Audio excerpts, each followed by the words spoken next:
في 1918 بالتزامن مع الحرب العالمية الثانية خاضت المغرب معركة فريدة ضد فرنسا عرفت بمعركة البطحاء.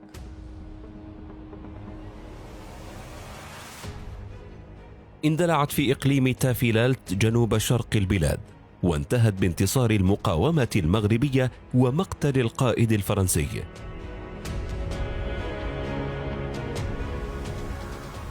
بداية حكم تافيلالت القائد الفرنسي المستعرب لوستري، نشأ في المغرب ليكون جاسوسا على أهلها، ومن بوابة الدين حاول الدخول إلى قلوبهم، فتظاهر بالإسلام مستغلا إتقانه اللغة العربية واللهجة المغربية، ثم ما لبث أن كشر عن أنيابه فاستبد بالأهالي ونكل بهم وحكمهم بالحديد والنار، وبلغ جبروته حد حرق بعضهم أحياء.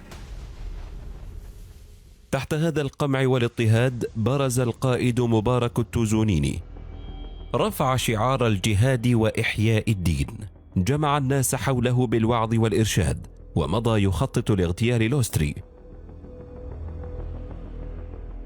بعث إليه برسالة تخدعه وتوهمه بأن قبائل آيت خباش تريد الاستسلام، وهي قبائل أرهقت الفرنسيين بالإغارة على قوافل تموينهم. وفيما الحاكم الفرنسي منهمك بقراءة الرسالة، استل الرسول خنجره وسدد له طعنات قاتلة.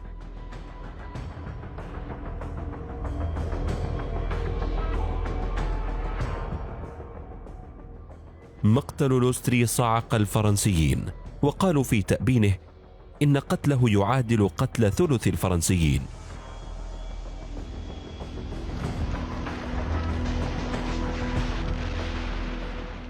على الجانب الآخر حميت حماسة الجهاد في أهل تافيلالت.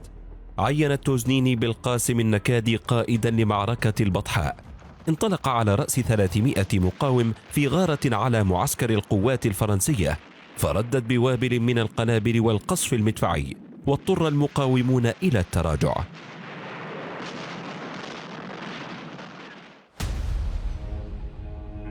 لحق بهم الفرنسيون إلى منطقة البطحاء، حيث اندلعت معركة حامية الوطيس في 15 من أكتوبر عام 1918.